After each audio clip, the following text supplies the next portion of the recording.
Students, welcome to maths calculator. Start करते question number 5 from exercise 10.1।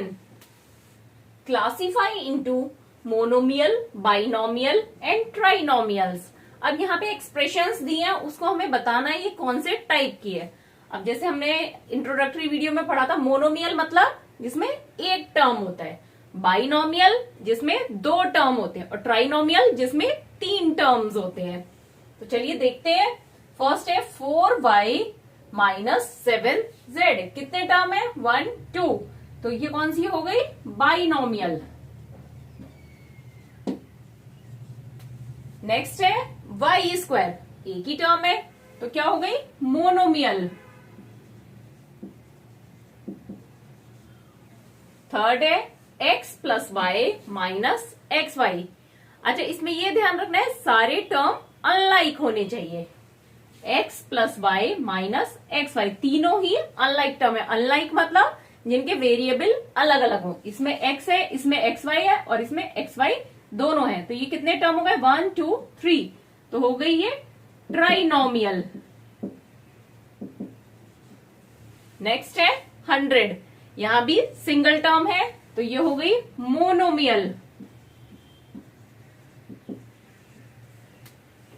Next ab minus A minus B, तीन term हो गए, एक A B, एक B, एक ए, तीन टर्म हो गए तो मतलब trinomial.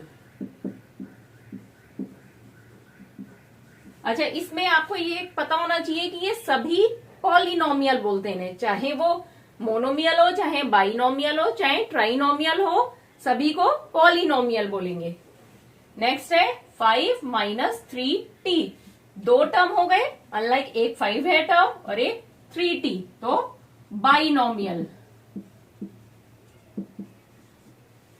Next 4p square Q minus 4p Q square.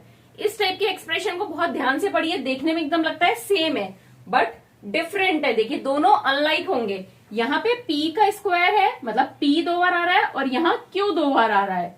यहाँ q सिंगल है, यहाँ दो बार है, यहाँ p सिंगल है, यहाँ p दो बार है। तो दैट मीन्स ये अनलाइक हैं दोनों।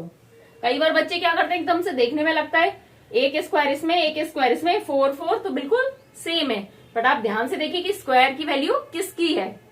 तो यहाँ पे दो हो गई, दो टर्म्स है तो एक्सप्रेशन हो गई binomial. Next 7mn, single term है तो मोनोमियल।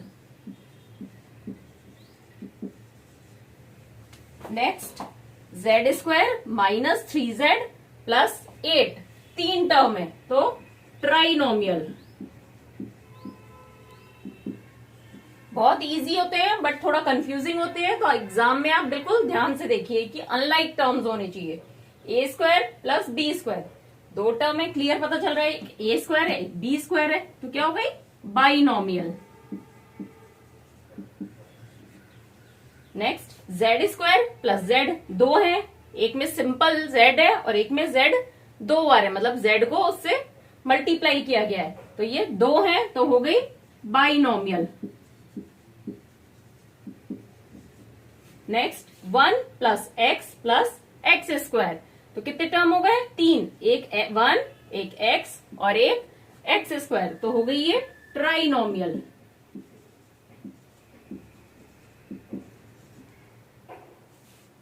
तो आप इसमें बिल्कुल कंफ्यूजन मत करिएगा, ये बस ध्यान रखिएगा कितनी टर्म्स है उनको काउंट कर लिए, बट क्या ध्यान रखना है आपको कि सारे टर्म्स अनलाइक होने चाहिए। अगर आपको अच्छा लग रहा है पढ़ाने का तरीका तो आप चैनल को लाइक, सब्सक्राइब और शेयर करिए, जिससे आपको आगे के अपडेट्स मिलते रहें।